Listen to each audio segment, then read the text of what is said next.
about that stadium. I've never felt anything like it. I've never felt anything like covering a game there where all of us, all the reporters on press row are looking at each other going, is your heart rate through the roof? Like, are you having trouble catching your breath in the press box? And the answer was yes, all of us were. And people had Fitbits where they were checking their own heart rates. And I saw Cronin was 20 or 30 beats per minute above. I mean, that was the tension of the game. And you wrote for our website about Stefon Diggs, and I already had my meltdown on the Purple Daily Show podcast from last night. But I think, if anything, with Stefon Diggs, it's another turning point in a positive direction after he has a meltdown. That him getting upset on the sideline, and I don't advocate throwing equipment if you're like a kid, because you always get that, what do I tell my kids? Well, you tell them not to throw equipment because someone might get hurt. But this guy is in the National Football League. Yeah, actually, right. I don't. You can tell him, throw your equipment. Don't throw your equipment. But if you're going to be upset about someone in that atmosphere with a game with that much on the line, that Stefon Diggs was playing hot and wanted them to succeed more and wanted to get in people's faces to demand that they do something different on offense to succeed because they were stalling out on offense. And then after that, they were better. Mm-hmm. And so in week 4, he sends a message, and after that, they're better. And yesterday, he sends a message, and after that, they're better. And Denver at halftime. And I know this from Stefon Diggs, that this is not, people just say diva receiver. And I wish we would take that word and put it in a spaceship and shoot it to the sun, because these are different human beings. You don't just put them in a box and say, like, oh, he's a diva receiver. Like, Stefon Diggs wants them to win. And trust me, I saw Stefon Diggs after that game. He had only a couple catches. One of them was huge, but he only had a couple grabs. And his guy, Adam Thielen, those two are very, very close. Thielen had the great game. He had the great grab, the one that people will remember forever. Mm-hmm. And Diggs had the biggest smile on his face. I mean, he was through the roof thrilled at the result. This is not a guy who's like, oh, I didn't get my touches or something like that.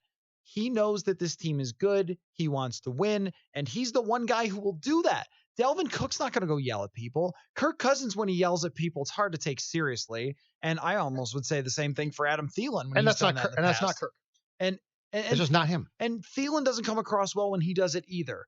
But when Diggs does it, he brings that type of intensity all the time. And I looked at it at that moment, being in the building, as like, okay, something's going to change here. Yep. And they're going to get going now. Not, oh man, what a baby. And I got so many tweets yesterday. I was like, why do you guys do this? Why do you guys have this double standard for players where certain guys, when they do it, are like, look how fiery he is, it's great. And then other guys are, how dare you? But let's go back. Okay. When Les Frazier was coach of the Vikings here, I can't tell you how many times on this very station we would get phone calls saying, shows no emotion, he should slam his headset. Let's see him slam his headset. That's like, that's really not him. Okay, he can try that, but he's not going to probably. And then to take it to baseball, Joe Mauer. Joe Mauer should go over and turn the buffet table and target field over, and then you know what's going to happen? People are going to know that Joe is the guy, and he cares. And so now we got this guy who seemingly cares a lot, I guess, and he shouldn't do that. And look, the other thing, too, is if Stefon Diggs went off by himself, like let's say he tossed his helmet, right, stormed off the field, pointed at Cousins and yelled, and then went and sat alone and brooded, I'd be like, he's pretty selfish. But he doesn't do that. He doesn't do that. He's emotional. He gets in people's faces. But I think most importantly, if the offense of the Vikings 2019 season has a heartbeat, it's Stefon Diggs. Yes. I think this is good for them. And I would take this as far as saying, I think it's good for Kirk because it challenges Kirk to be real. You know, a lot of times Kirk's trying to play that role, right? This challenges Kirk. I think that this actually, if I'm the Vikings, I'm thrilled by it. I think it's real. I think it works. And again, it's not selfish. Selfish is, I'm mad, I throw something, I go kick the kicking net, I destroy that by myself, and then I brood by myself. Selfish is also throw me the damn ball, which is not what Stefon Diggs has ever said. throw the damn ball deep is what he wanted after week 4. Let's be more explosive on offense. And then they went out and Kirk Cousins was player of the month in October after that happened. And I think that throwing to a rookie in that situation that caused that, throwing to BC Johnson there, you look at it and you go, how did they throw a pass in big situations to Alexander Hollins and BC Johnson? If they had lost, we would have been going, oh my gosh, did they really do that? The Hollins pass did get me. And I like both of those guys. It's like good stories, but not as these are the guys you're throwing to. Overtime, you nailed it. Give it to Delvin, give it to Diggs, give it to Thielen, give it to Rudolph, win the game. Don't mess around with anybody else. And in any locker room that works, and in any situation that works, the defense has figured this out perfectly. The defense knows how to handle everybody's personality. They've been around each other forever. So yesterday, after Rhodes is really upset, he and Harrison Smith are talking that over on the sideline, and it might be loud and it might be going after each other, but those guys are close, and they have been for a long time now. And I'm sure there are times where Everson Griffin is the guy who goes nuts and is getting everybody together. I've seen him do that before, that he is that spark plug type of guy. And Kendricks is the more quiet, heart and soul type of guy. You have to have this mix of personalities that work. Sure. And on the defensive side, you've had it for a long time. On the offensive side, we just haven't really seen it gel correctly, especially last year. And the offensive coordinator didn't help that at all. But in this case, maybe we started to see it come together this year after Diggs decided to send a message in week 4.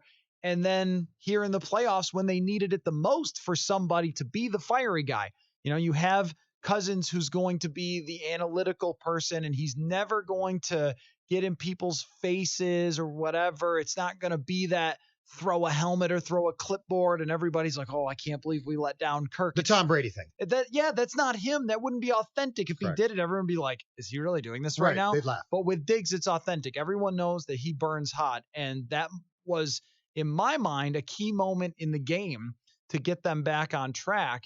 And to look at it in any other light as if he was throwing a temper tantrum or something like that, I think is just misunderstanding what he does for this team, what the personality dynamic is on that offense, that he's the one who brings that spark plug to them in terms of his personality. And the thing to watch for with Diggs, and I don't think there's evidence he's ever done this, but if a receiver gets really mad and pouts, they don't run their routes. He doesn't do that. Oh no, there's nothing. He's playing hard the whole time. So there's nothing about his game that screams bleep it, right? No. But we've seen guys. Randy Moss would get frustrated, and guess what? He would not run his complete route if it didn't involve him.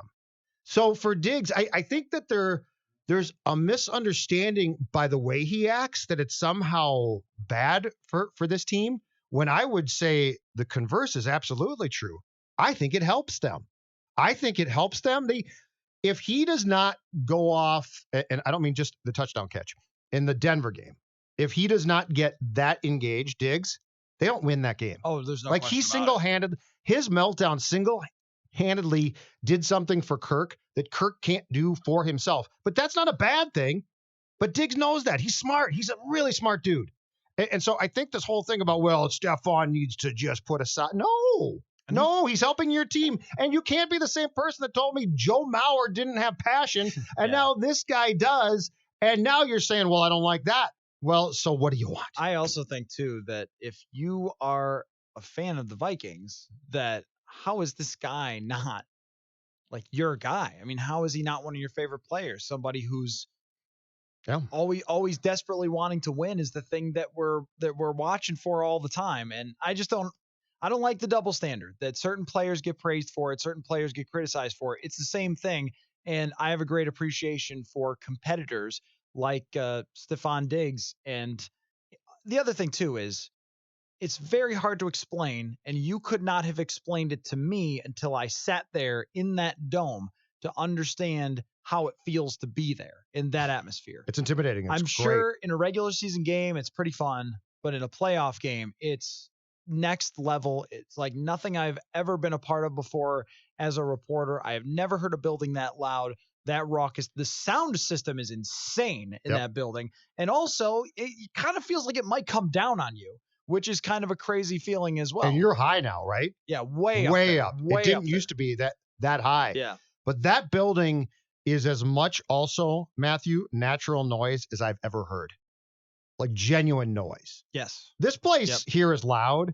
That place to me is a notch above this place. I think so too. Yep. And it's more intimidating, and this place is tough. And when it seemed that Dalvin Cook had fumbled, I said to myself, like, oh my gosh. And I couldn't hear myself say it. It was so loud I could not hear my own voice saying those words. And I said it really loud, but I couldn't hear it at all. That I have not recovered. My ears have not recovered from what happened yesterday. And so on both sidelines, the tension is big. The situation is big. Careers are on the line here.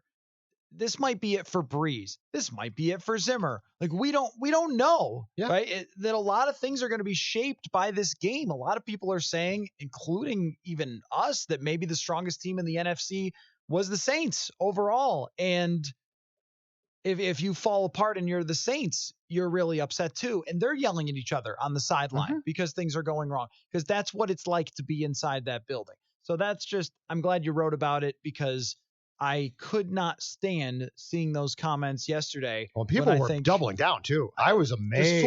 Just foolish. It's ignorant to me. It's just, you must not understand how sports work. I really think it's that bad of a take. You must not understand the people on this team, how this sport works, how competitive sport works. And Diggs he's not a typical guy. He's not your typical, this is not I don't get the ball, so I'm mad and I'm going to pout. Right. It's not him. Yeah, that's not what was going on there. And they ended up getting out of their quarterback one of the great moments in Vikings quarterbacking history too.